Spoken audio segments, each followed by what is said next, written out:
What's up, everybody? Tyson Roush, Let's Talk Jets Radio. We want to thank everybody that's been joining us on the live streams, leaving us comments, interacting with us on our Tuesday night show, calling in. We definitely appreciate it. The support's been overwhelming, to be honest with you, so we do our best to always respond to all the comments, and everybody gives us feedback, so thank you. So I think yesterday I promised that I wouldn't get mad anymore, and I wouldn't complain about Adam Gase. I'd calm down and everything else. So you wake up today, it's Monday morning, you're like, back to work. Friggin' pouring rain. The commute to work is miserable.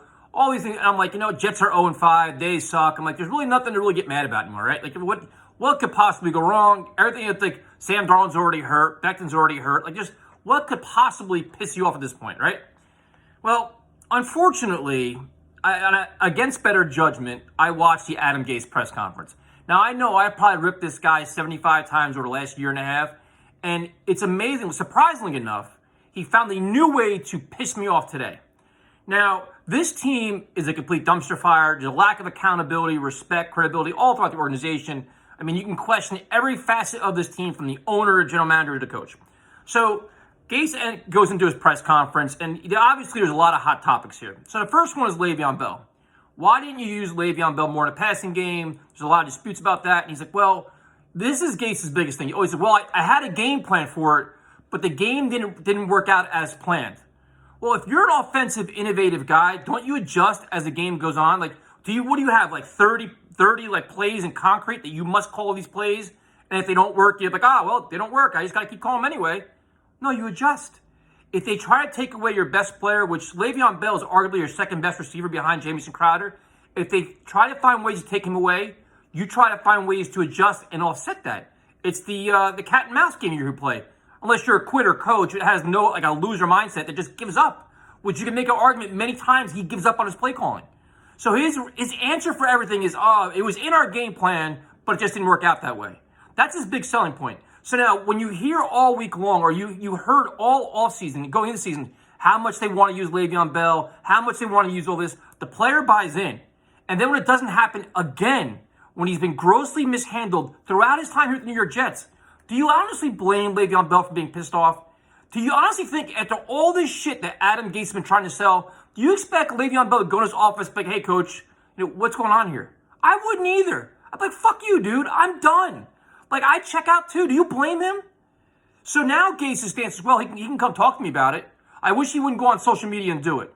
Dude, there is not one person in this locker room that respects Adam Gase at this point. I mean, half the things that Jamal Adams said, granted, not the right way to handle it, half the things he said is all coming true. Nobody respects him. Nobody wants to play for him. They're all collecting checks. And for him to come out with these comments today in the media, in his press conference, is embarrassing. If you look into his comments, he's basically admitting he's being outcoached and he's not adjusting to it. So they took Le'Veon Bell out of his game plan that he thought was going to happen, and that was it. Well, I didn't use him. So you featured Jeff Smith 11 times? That's your plan? So then they asked him about LaMichael Pirine, your rookie running back that you want to see something out of. Because let's keep in mind, this Jets offense desperately needs speed on the field, explosive plays, especially when you're struggling. Well, I don't want to put too much on his plate. What the fuck is on his plate? You made him a returner, which didn't look good as all. He's a goddamn running back. You hand the fucking ball.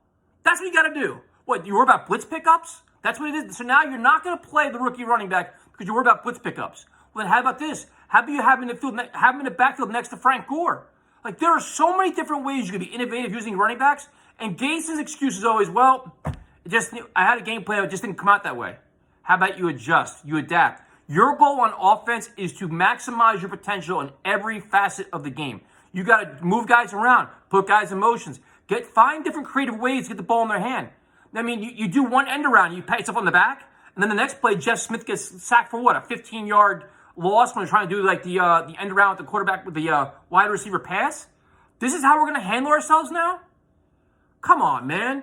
And then now they're talking about play calling. And he's like, well, I've thought about giving up the play calling responsibilities a couple times.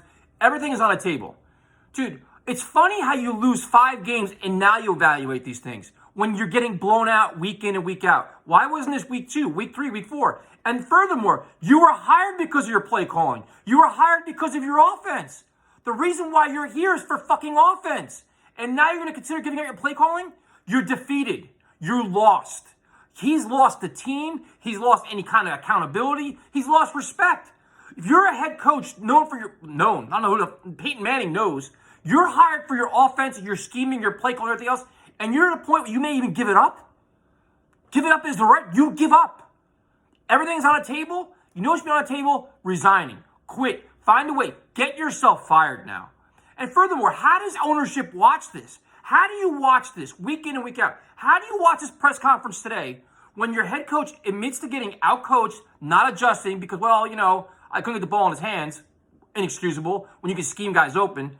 Then he admits that players don't talk to him. He kind of wants players to go to him when he won't go to players. And this is probably your most popular player on a team where everybody looks up to Le'Veon Bell, so they're all going to watch the scenario play out. All these young guys idolize Bell. And they're like, dude, if he ain't going to do it, why am I going to do it? So you be the bigger man, you be the head coach, and go to your players and listen, how can I help you? Like, you be the guy. You're the GOAT. This is your job. This is your team.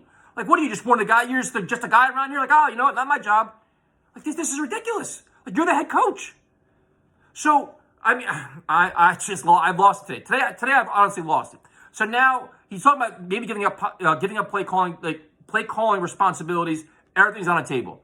There is nothing on the table here. This is as bad as it gets. I'm old enough to remember the Rich Kotite years. I sat through it. 8 home losses his last year here. I remember the press conferences, good week of practice, great practice. It's not translating to the game day. This is all the same shit. This is the worst coach in the NFL, and it's not even close. And if you watch these press conferences and don't find yourself just want to vomit, I don't know what you're doing. So I can't take it anymore. Like, seriously, this is bullshit. Complete bullshit now. Like, the players got to be watching him. Like, is this guy for real? Like, do you think one guy even respects him? They're probably like, dude, just get me through the rest of the season as fast as possible. Now you watch other teams that have already made moves.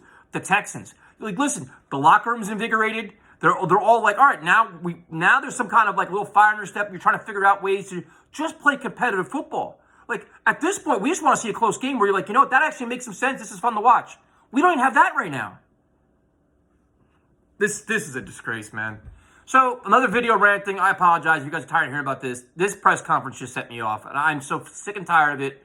I don't know what it takes to get this guy out of this building, but this is just next level, embarrassing, pathetic, ridiculous. Incompetence runs amok through the Jets organization.